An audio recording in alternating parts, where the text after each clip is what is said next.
हम लोगों ने एक चीज देखा था क्या पिछली क्लास में, बैलेंस्ड इक्वेशन और balanced equation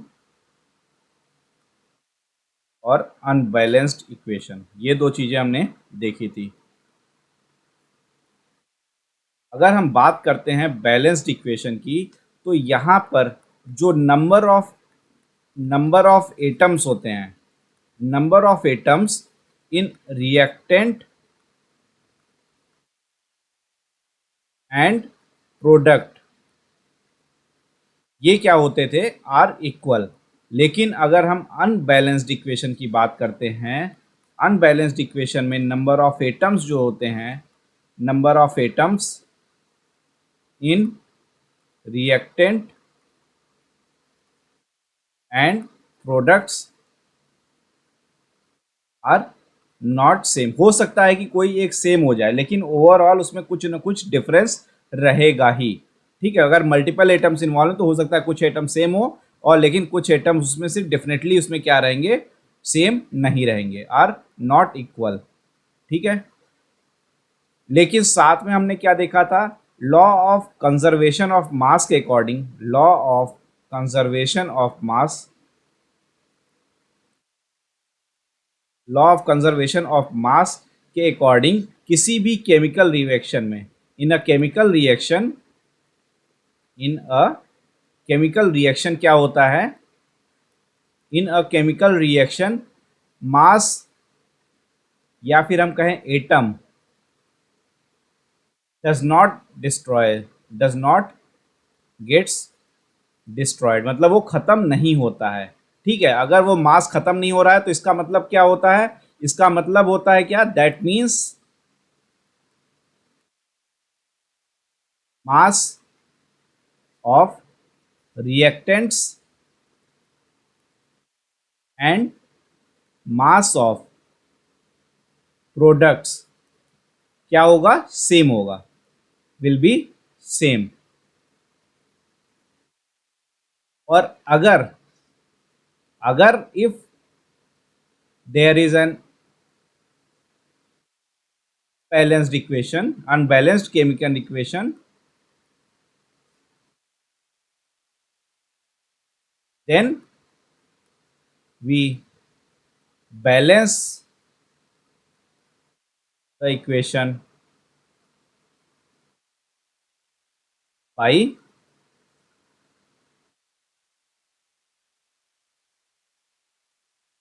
equaling the number of atoms in reactants and products। ठीक है, ये चीज हम लोगों ने देखी थी। और this process is known as, this process is known as balancing of chemical equation, balancing of chemical equation. ठीक है, क्लियर है यहां तक? ठीक है, क्या बैलेंसिंग ऑफ केमिकल इक्वेशन क्या होती है, अगर हमारा रिएक्टेंट से जब प्रोडक्ट बन रहा होता है तो दोनों साइड में मास हमारा क्या होना चाहिए, सेम होना चाहिए, यानी कि नंबर ऑफ एटम्स क्या होने चाहिए, सेम होने चाहिए। लेकिन अगर ऐसा नहीं है तो हम उसको बनाते हैं, और उसी बनाने की प्रक्रिया को, प्रोसेस को हम क्या कहते हैं, उसी बनाने की प्रोसेस को हम लोग कहते हैं बैलेंसिंग ऑफ केमिकल इक्वेशन। तो हमारा अगला जो मेन टॉपिक है और इम्पॉर्टेंट टॉपिक है वो क्या है, बैलेंसिंग ऑफ केमिकल इक्वेशन। क्या है, बैलेंसिंग ऑफ केमिकल इक्वेशन।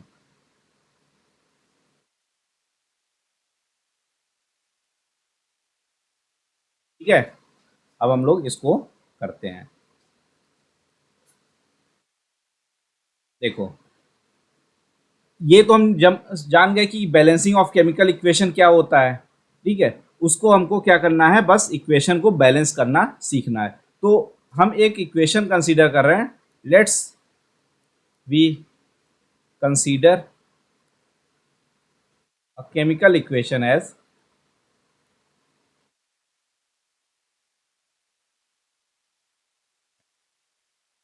क्या है।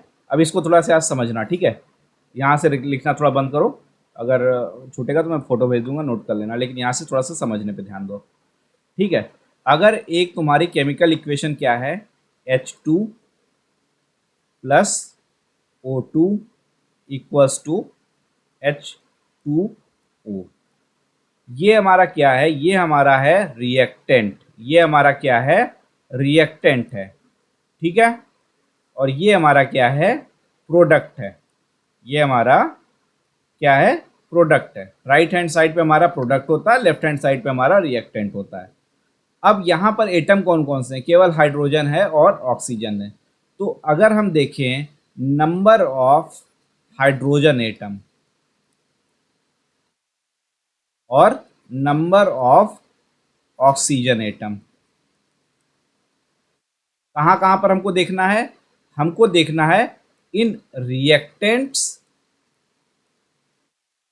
और इन प्रोडक्ट्स, ठीक है। कहाँ कहाँ पर, रिएक्टेंट में और प्रोडक्ट में। अब रिएक्टेंट में कितना हाइड्रोजन है, H2, मतलब 2 हाइड्रोजन का आइटम हुआ, ठीक है। तो रिएक्टेंट में कितना हाइड्रोजन है, 2 है। और प्रोडक्ट में कितना हाइड्रोजन है, H2, यहाँ पर भी 2 है। यहाँ पर ऑक्सीजन कितना है, 2 है। और प्रोडक्ट में कितना ऑक्सीजन है, 1 है। तो यानी कि हमारा number of oxygen atom is not equal. तो इसका मतलब ये रिएक्शन, हमारी इक्वेशन कैसी है, ये इक्वेशन हमारी अनबैलेंस्ड इक्वेशन है। क्या है, अनबैलेंस्ड इक्वेशन है। अब हमको इसको क्या करना पड़ेगा, हमको इसको बैलेंस इक्वेशन में कन्वर्ट करना पड़ेगा।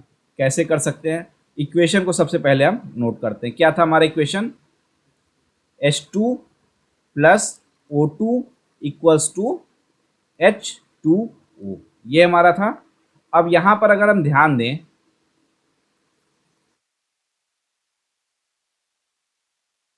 H2 plus O2 equals to H2O। अब यहां पर अगर हम ध्यान दें तो हमारा ऑक्सीजन एटम रिएक्टेंट में कितना है, 1 है।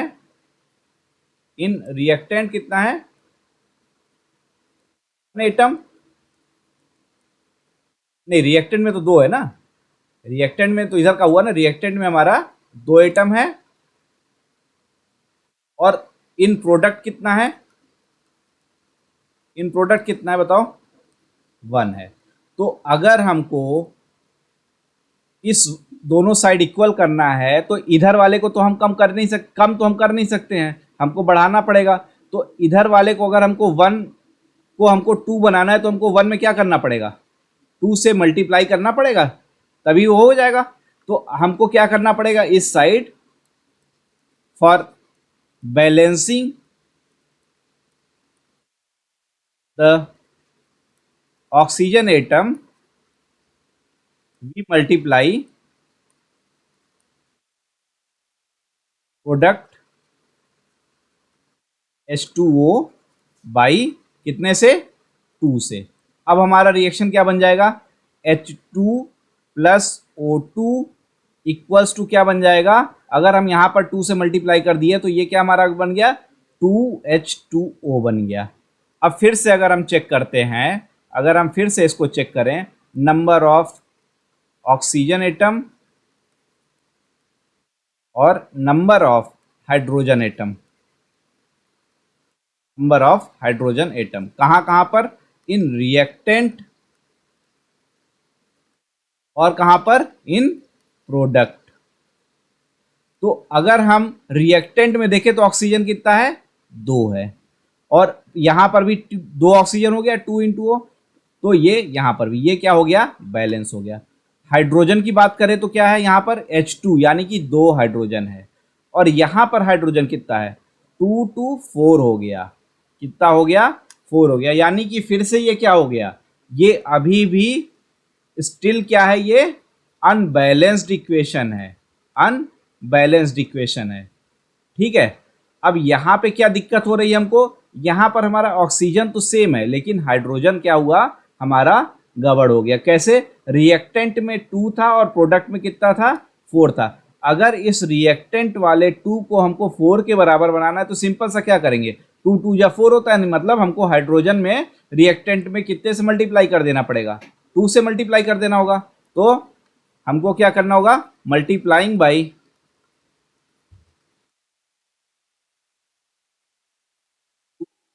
इन हाइड्रोजन एटम इन रिएक्टेंट। क्या था हमारा रिएक्शन पहले, H2 plus O2 equals to 2H2O था, और अभी हमने 2 से यहां पर मल्टीप्लाई कर दिया। तो अब फिर से अगर थोड़ा सा हम चेक करें इसको, क्या होता है, number of hydrogen atom, number of oxygen atom, कहां पर, इन रिएक्टेंट और इन प्रोडक्ट। तो यहां पर अब कितना है हाइड्रोजन, 2 2 जा 4, यहां पर कितना है 2 2 जा 4, यहां पर ऑक्सीजन कितना है 2, और यहां पर कितना है 2। तो अभी दोनों साइड में हाइड्रोजन और ऑक्सीजन के एटम्स क्या हो गए, रिएक्टेंट और प्रोडक्ट में क्या हो गए, इक्वल हो गए। तो हमारा इसका मतलब क्या हुआ, इसका मतलब ये वाली जो हमारी इक्वेशन थी, ये इक्वेशन हमारी क्या बन गई, ये हमारी इक्वेशन बैलेंस्ड इक्वेशन बन जाती है। 2H2 plus O2 equals to 2H2O, ये हमारी क्या हो गई, एक बैलेंस्ड इक्वेशन हमारी बन गई। क्लियर है, कैसे हुआ, क्या करना है हमको, सबसे पहले इक्वेशन जो हमको दी है वहां पे चेक करना है रिएक्टेंट में क्या है और प्रोडक्ट में क्या है, किसका अनबैलेंसिंग हो रहा है, उस कितने से हो रहा है उसमें उसका मल्टीप्लाई कर देना है। फिर उसको चेक करना है फिर से कुछ तो नहीं अनबैलेंसिंग क्रिएट हो रही है, फिर से वो देखना है जिसमें हो रही हो उसमें उसके अकॉर्डिंग उसको बैलेंस करना है। और ये प्रोसेस तब तक करते जाना है जब तक कि हमारा रिएक्शन बैलेंस्ड ना हो जाए। क्लियर है, कैसे होगा ये,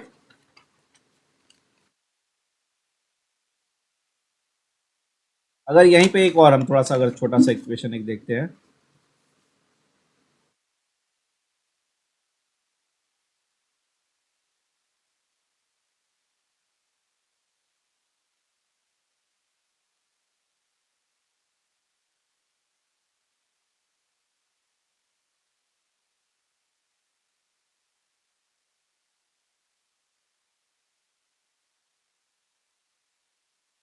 ठीक है, एक क्वेश्चन हम और समझने की कोशिश करते हैं इससे कैसे बैलेंस कर सकते हैं। हमारा एक क्वेश्चन दिया हुआ है, write a balanced equation for, write a balanced equation for, equation for following reaction,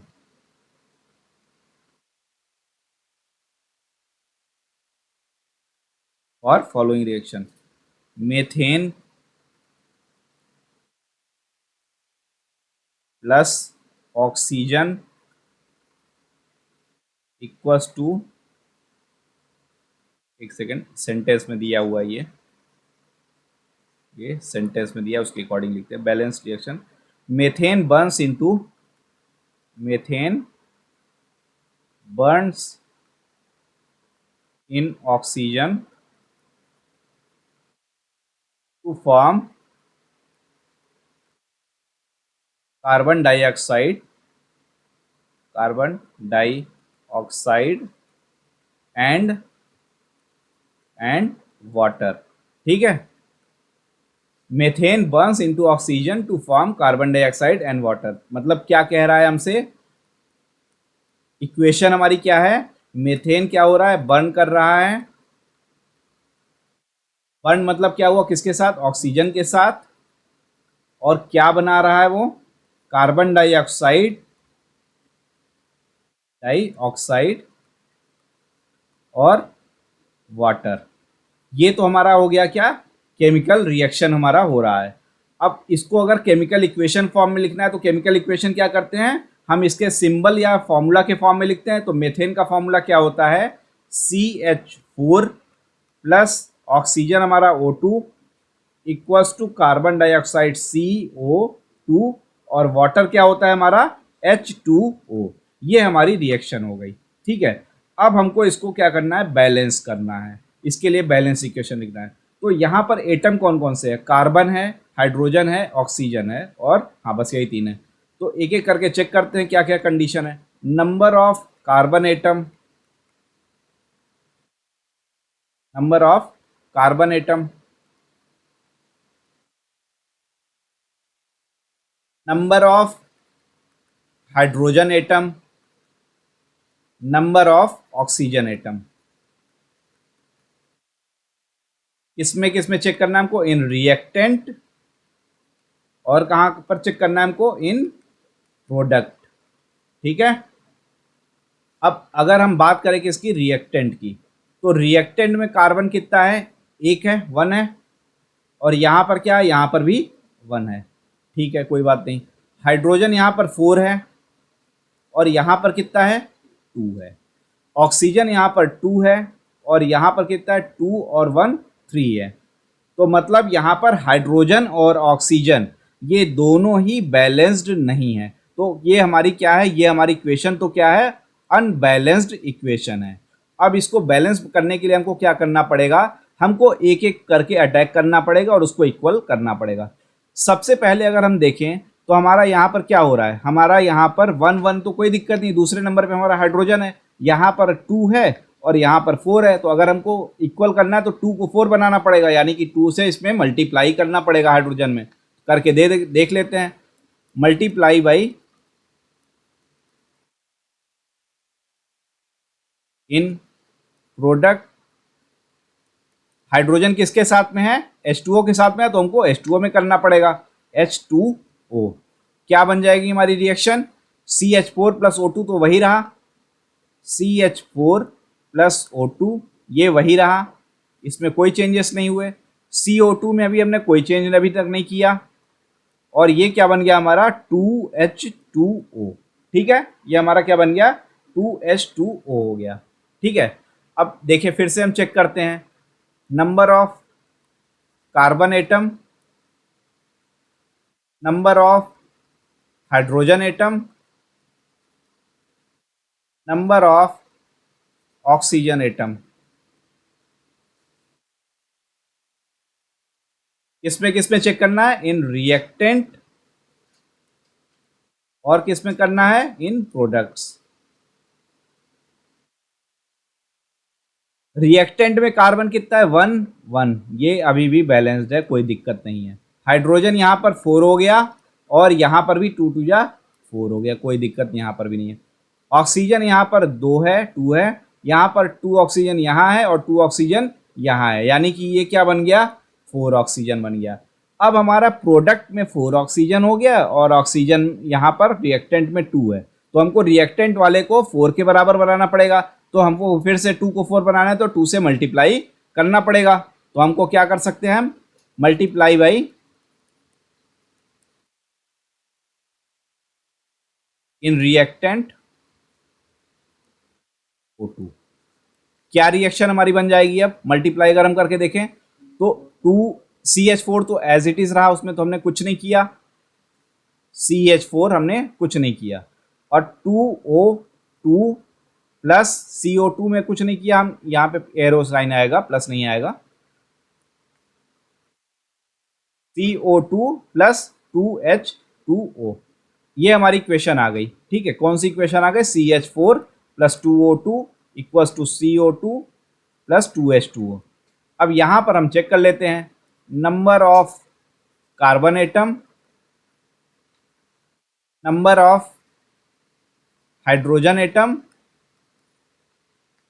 number of oxygen atom in reactant and in products. Check करते हैं क्या पोजीशन है।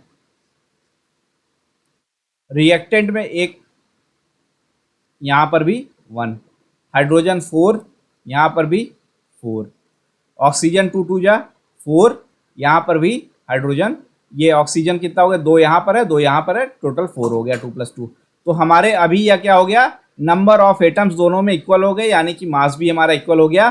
तो हमारा CH4 plus 2O2 equals to CO2 plus 2H2O क्या होगा, एक balanced chemical equation है।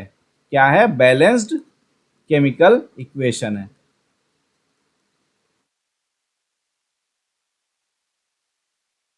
नोट क्या यहाँ पर ध्यान रखना है कि अगर तुमको मेथेन का फॉर्मूला ना पता होता, कार्बन डाइऑक्साइड का ना पता होता, तो तुम कुछ नहीं कर सकते थे। तो यहाँ पर किसका या क्या केमिकल फॉर्मूला है वो पता होना जरूरी होता है। ठीक है, समझ में आया कैसे होगा ये।